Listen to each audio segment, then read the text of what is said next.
Hello friends, welcome to make career academy. My name is Nancy और आज की video में हम ईडियम और फ्रेजेस की सीरीज़ को ही कंटिन्यू करेंगे।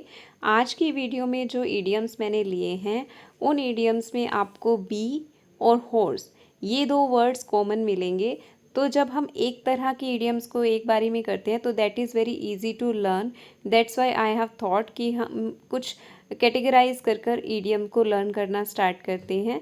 सो आज की वीडियो में बीज और हॉर्सेस से रिलेटेड जो ईडियम्स हम यूज़ करते हैं वो डिस्कस करने वाले हैं। So let us start.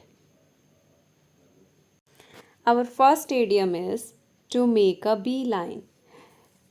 अब बीज जो हैं वो एक स्ट्रेट लाइन में मूव करती हैं इधर उधर ध्यान भटकाए बिना। तो ये ईडियम उस सिचुएशन में यूज़ होता है जब हम किसी जगह की तरफ मूव कर रहे हैं, जल्दी जल्दी हम हड़बड़ी में हैं। So to move quickly to the desired location और usually you need to go to bathroom. ठीक है, जब आपको वॉशरूम जाना है, आप इधर उधर ध्यान नहीं देते, you move quickly to that place. So उस सिचुएशन में you can use the idiom make a bee line. Our next idiom is queen bee, रानी मधुमक्खी। ठीक है, रानी मधुमक्खी यानी कि सभी जो बीज हैं they work according to that bee. तो यहाँ पर क्वीन बी का मतलब है a women who has certain amount of authority in a group of people, यानी कि लोगों का एक ग्रुप है और उसमें वो वीमेन जो है शी इज़ द हेड। तो उस सिचुएशन में हम यूज़ करते हैं queen bee. Next idiom is to put the bee on someone. To put the bee on someone here it means कि जब हम किसी से कुछ पैसे उधार मांगते हैं we ask someone for money। ठीक है, उस सिचुएशन में we use the idiom to put the bee on someone। Next is to be busy as a bee और busy bee। To be busy as B.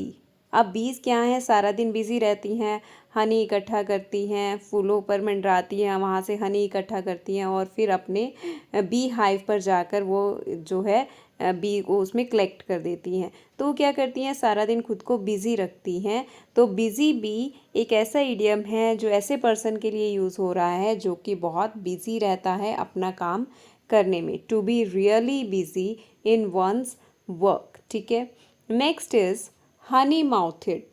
Honey mouthed मतलब person, ऐसा person जो मुंह का मीठा हो।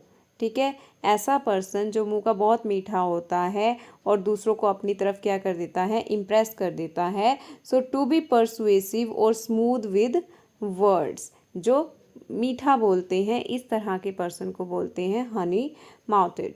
Next is honey trap. Honey trap क्या है, हनी मीठी है और हमें क्या कर रही है, अपनी तरफ अट्रैक्ट कर रही है। जब वो हमें अपनी तरफ अट्रैक्ट कर रही है तो क्या करते हैं, हम जिस चीज़ की तरफ अट्रैक्ट होते हैं हम उसे अपना सारा सीक्रेट रिवील कर देते हैं। तो यहाँ हनी ट्रैप का मतलब है यूजिंग एन अट्रैक्टिव पर्सन। किसी एक अट्रैक्टिव पर्सन को यूज़ करना, किस लिए, to get someone to reveal confidential information.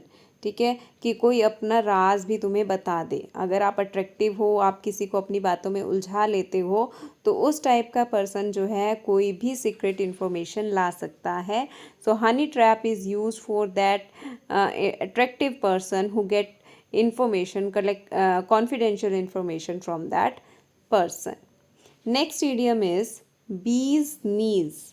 bee's knees, bee's knees का मतलब है something that is impressive और desirable और of high quality। ऐसी चीज़ बहुत ज़्यादा impressive है जिसे आप पाना चाहते हो और काफ़ी अच्छी चीज़ है जिसको आप पाना चाहते हो, that is bee's knees। Next is float like a butterfly sting like a bee. ठीक है, मतलब कि float like a butterfly, butterfly कितनी सुंदर है, तो यहाँ पर ऐसे पर्सन के लिए यूज़ हुआ है जो कि क्या है, बहुत काइंड है, पर स्टिंग लाइक अ बी, काटता मधुमक्खी की तरह है। कब, जब उसको ज़रूरत पड़े, अगर वो उसे लगे कि सिचुएशन अब उसके आउट ऑफ कंट्रोल है और वो क्या है, कटिंग रिमार्क यानी कि हार्श रिमार्क भी दे सकता है। हम कहते हैं ना ये कितना भोला भाला सा पर्सन है, बट फिर दूसरा पर्सन कहता है नहीं इतना भोला नहीं है जितना दिखता है। तो उस सिचुएशन में जो इडियम यूज़ होता है, float like a butterfly sting like a bee, It is used to describe someone who is generally kind, but when needed they can make cutting remarks to defend oneself or those they love. यानी कि अपने किसी प्रिय को, यानी कि अपने किसी क्लोज वन को बचाने के लिए या उसके फेवर में बोलने के लिए वो हार्श रिमार्क्स भी दे सकते हैं।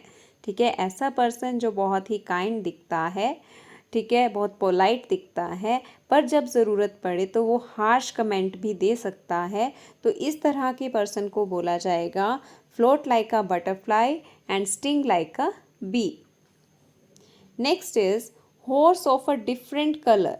Horse of a different colour मतलब कि अब बहुत सारे हॉर्स खड़े हैं, सभी लगभग सभी सेम कलर के हैं, बट उनमें से एक अलग है, तो यानी कि वो सबसे अलग दिखेगा।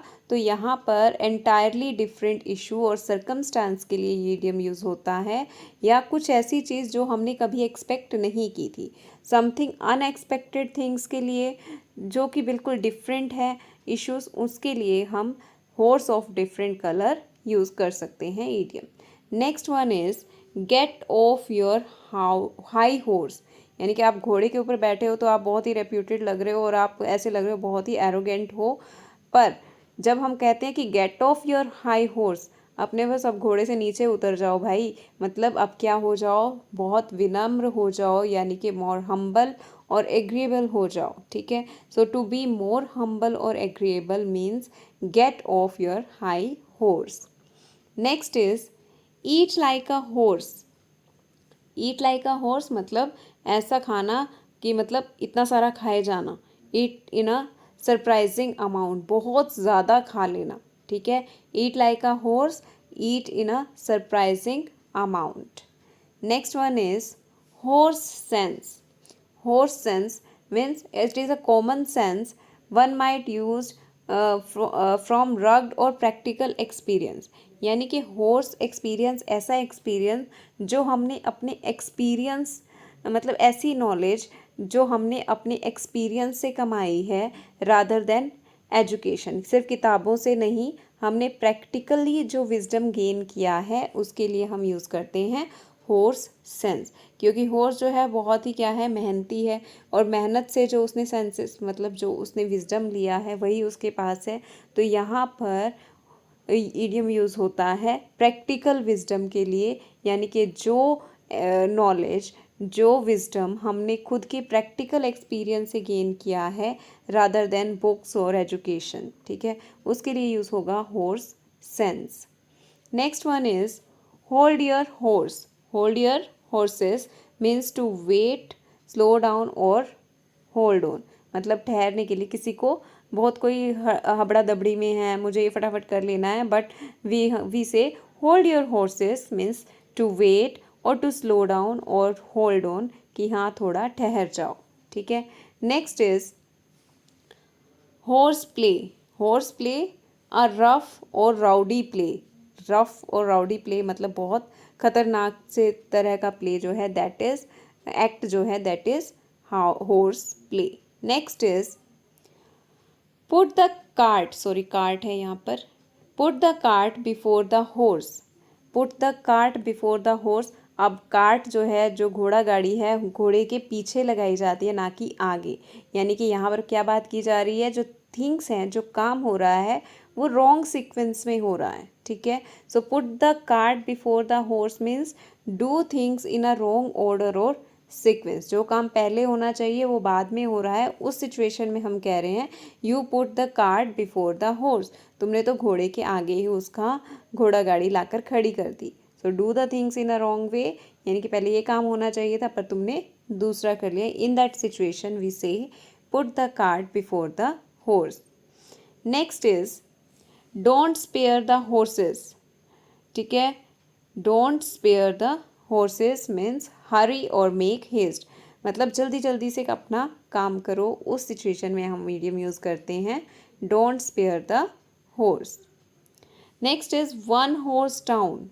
वन हाउस टाउन यानी कि वो टाउन ऐसा है जहाँ पर सिर्फ एक ही घोड़ा है, और वो एक ही घोड़ा है तो मतलब वो टाउन कितना होगा, छोटा सा शहर होगा, या फिर ऐसे शहर जो बहुत ही डल और बोरिंग है।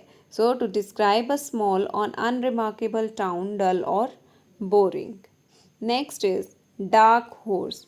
Dark horse means someone who unexpectedly comes in the prominence and wins a race or competition, someone with incredible but previously unknown talent for something. यहाँ पर डार्क हॉर्स का मतलब होता है छुपा रुस्तम। छुपा रुस्तम मतलब एक पर्सन है, चलो एक गेम खेल रहे हैं, ठीक है, उस गेम में मुझे लगता है कि उसे कुछ नहीं आता, ठीक है, अब पर जैसे ही गेम स्टार्ट होती है, जैसे जैसे गेम आगे चलती है, हमें पता चलने लग जाता है कि he is the expert of that game. तो हम कह देते हैं तुम तो छुपे रुस्तम निकले। हिंदी में हम एक्सप्रेशन यूज़ करते हैं तुम तो छुपे रुस्तम निकले। In English you can use the expression dark horse, ठीक है, जिसके अंदर हिडन टैलेंट बहुत ज़्यादा है जो शो नहीं करता, that type of person is dark horse. Next one is hobby horse. Hobby horse a subject, issue or topic about which someone frequently talks, ठीक है, मतलब जिसके बारे में बार बार बात करते हैं। अब मुझे सिंगिंग पसंद है तो मैं उसके बारे में बात करती रहूँगी, तो यहाँ पर हॉबी हॉर्स का मतलब है कि जो चीज़ आपको पसंद है आप उसी के बारे में बात किए जा रहे हो, तो that means that thing is your hobby horse. Next one is and last one is beat a dead horse. Beat a dead horse मतलब कि जो काम हो गया, ठीक है, जो काम हो गया उसी को किए जाना, ठीक है, do something that has already been done, जो काम हो चुका है उसी के बारे में बात किए जाना या उसी को किए जाना। Do something that's a waste of time and serves no person, मतलब जिसका कोई फ़ायदा ही नहीं। अगर मैंने कोई काम कर लिया and I am talking about that again and again, तो उसका कोई यूज़ नहीं है। So beat a dead horse means do something that has already been done, और जिसको करना मतलब वेस्टेज ऑफ टाइम है, that type of thing is use beat a dead horse. So these were the idioms that were related to B and horse, ठीक है, B word था इन idioms में और था horse. So this was all about today's idiom। Thank you, have a nice day.